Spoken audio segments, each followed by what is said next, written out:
La reforma de pensiones propuesta por el presidente Andrés Manuel López Obrador impacta tanto a los afiliados del IMSS como al ISSSTE y consiste en garantizar que los trabajadores que ganan hasta un salario mínimo promedio se jubilen con el 100% de su salario mediante un complemento solidario.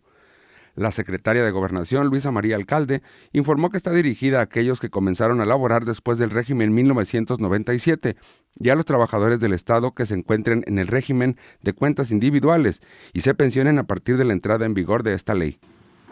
Antes del 97, un trabajador que ganaba 10,000 se jubilaba con 10,000.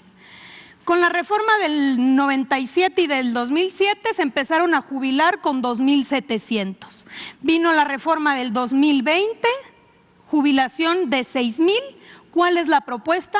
Regresar al 100%. Aquí podemos ver cómo en 2024 se van a jubilar bajo este régimen 18,000.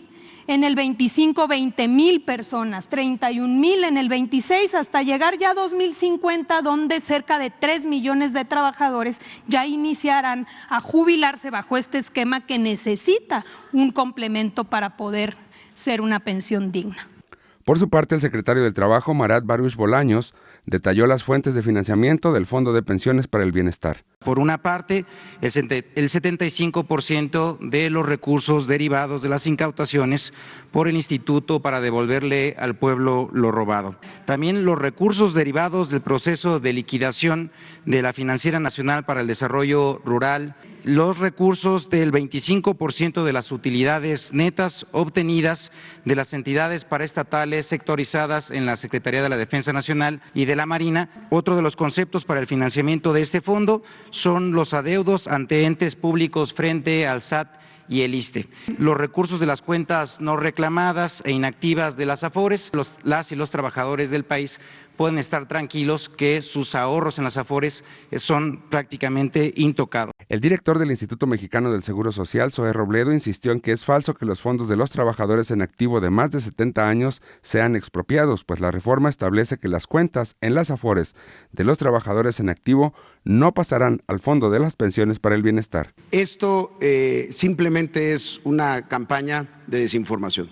Las cuentas ya son imprescriptibles. La reforma del 2020 estableció que una persona que no reclama por cualquier razón después de 10 años su cuenta, ya no tiene que ir al Poder Judicial para reclamarla, que las AFORES tenían que regresar ese dinero al Seguro Social y el Seguro Social tenerlo justo para que cuando llegara una persona se le pudiera devolver. Este es el número de cuentas no reclamadas que ya se han devuelto al Seguro Social, un total de 259,000 cuentas por un monto de 946 millones de pesos.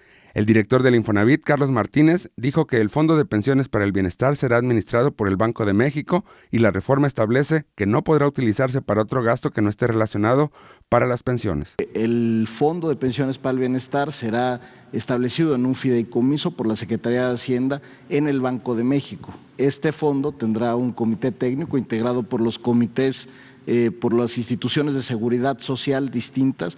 Este fondo, que cuenta con un comité técnico, tendrá que establecer los mecanismos, por ejemplo, de inversión, algo que establece la reforma de manera muy clara.